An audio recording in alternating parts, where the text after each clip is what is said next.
are back with our cake and our coffee, and we have got something really super exciting to tell you today.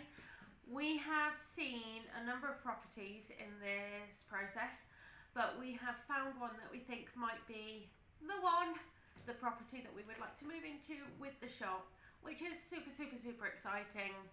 So it is in Dundee, it's opposite the Wellgate, and it's a massive corner plot with loads of funky angles in it. We couldn't draw it, we've all tried.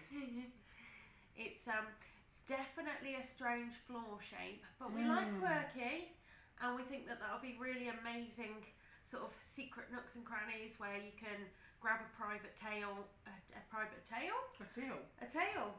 Like for dogs, I've got dogs on the mind. It's because we've been talking about the dogs. You can grab a private table or tail, you know, whatever you're into.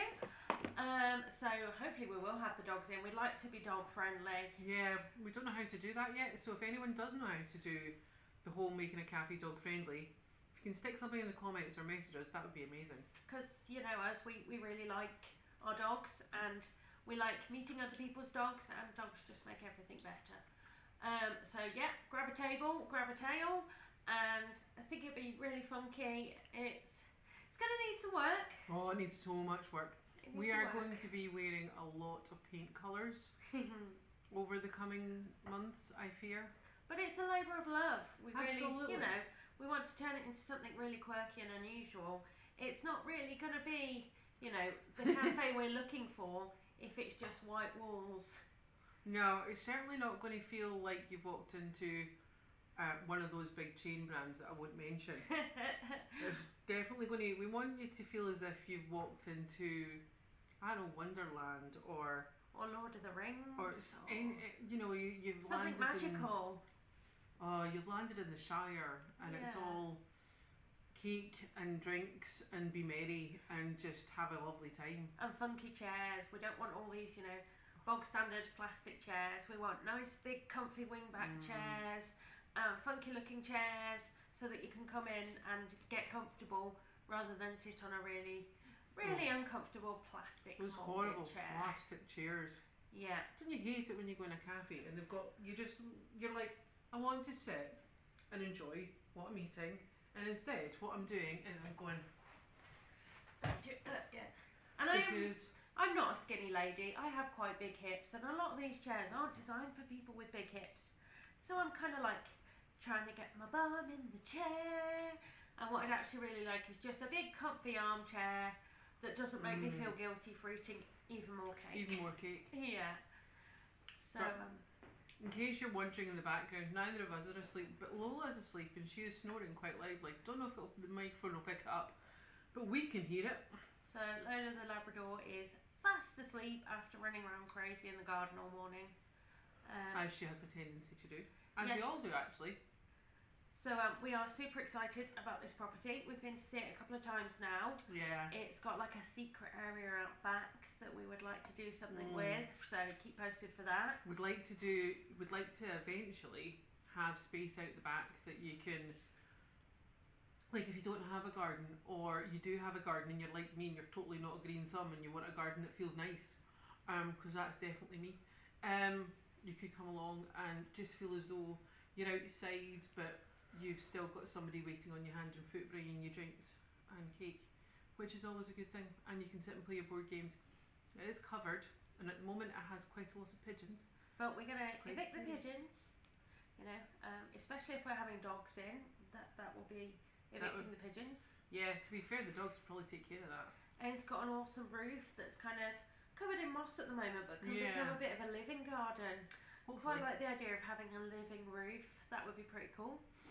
And because we want something that's really out there, really unusual, really magical, we are not looking at meeting with any particular builders. No boring builders. Sorry, builders out there, that's not what we're looking for. So we're actually meeting this week with the amazing Scott from Steampunk. So Steampunk Shop Fit. So we're meeting with him this week to have a look at all the awesome things that we would be able to do with this space. So they've got amazing designers. They do all sorts of really funky and different things with their shop design. It's none of these boring slat walls and brick wallpaper. It's lots of exciting stuff. So we will have to let you know how we get on with Scott, but I'm really excited about meeting with him because he's got some super ideas to create that really magical feel that we're looking for. Yeah, we want you to feel as though, well, so I've got a story. Sorry, I've always got a story. That's my dad. That is the noise, however, is Murren making all that noise, and that would be Tom, who apparently wants to join us in the video.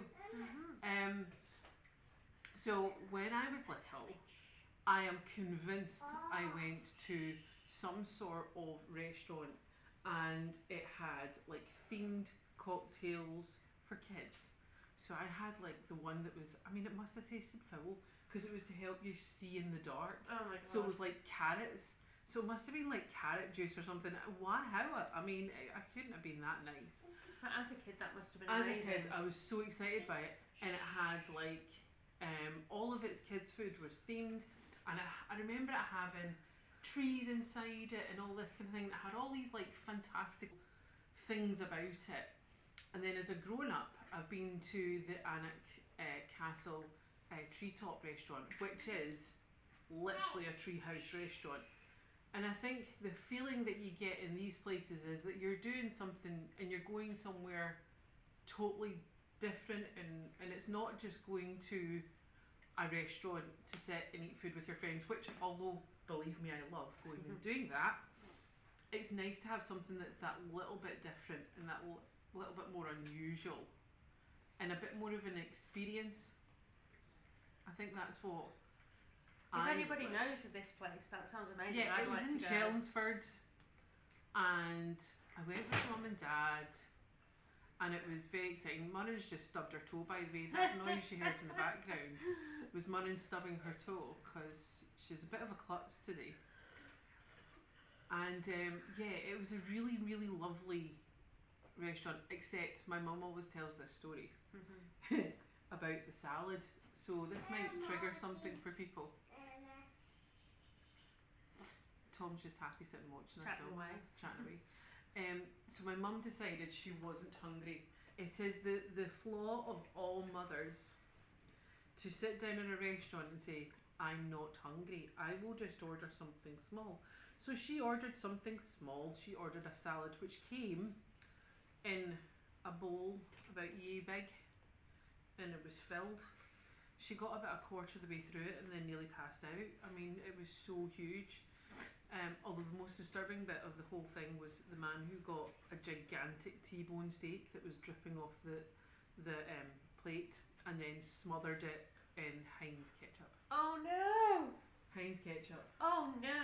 Sorry, Heinz, but Yeah, oh no! sorry. Like, you don't do that to steak. It was a beautiful steak. It was excellent. I mean, you can just imagine the chef in the back would have been crying because he must have. I mean, it was huge and it looked juicy and succulent, and it came with some sort of jus, I'm guessing. It'll have had some fancy name for gravy. And then he just got this bottle of ketchup, and I swear to God, there must have been the entire bottle of ketchup on it. Oh. You could audibly hear people in the restaurant groan. Oh, looks like we've got a visitor. He doesn't realise he's on camera, and one day when he's 18, we're going to use all of these videos. He has noticed that we've got cake though. Yeah, he has noticed we've got cake. Even though he's just finished eating cake, which is why he's filthy. Yes, back to the point of this whole video, because I do get waylaid. Amy, come back and say.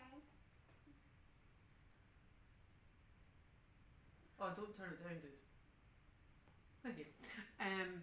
So back to the point was that we think we found a property. Obviously, we've now got to go through all the legal nonsense and get the classes and the licenses and air conditioning, the sprinkler system, all the that fun stuff. All the fun stuff that we've got to do. So lots and lots of work, but I think this is going to be the one. I think this is going to be the space. Yeah, we think so. We've tried a few different ones, but we think this is the one. So we will keep you posted shortly with some photos and let you know how we get on with Scott from Steampunk, because I'm really excited about that this week. Very excited. So is Tom. And we will let you know how we get on. Bye.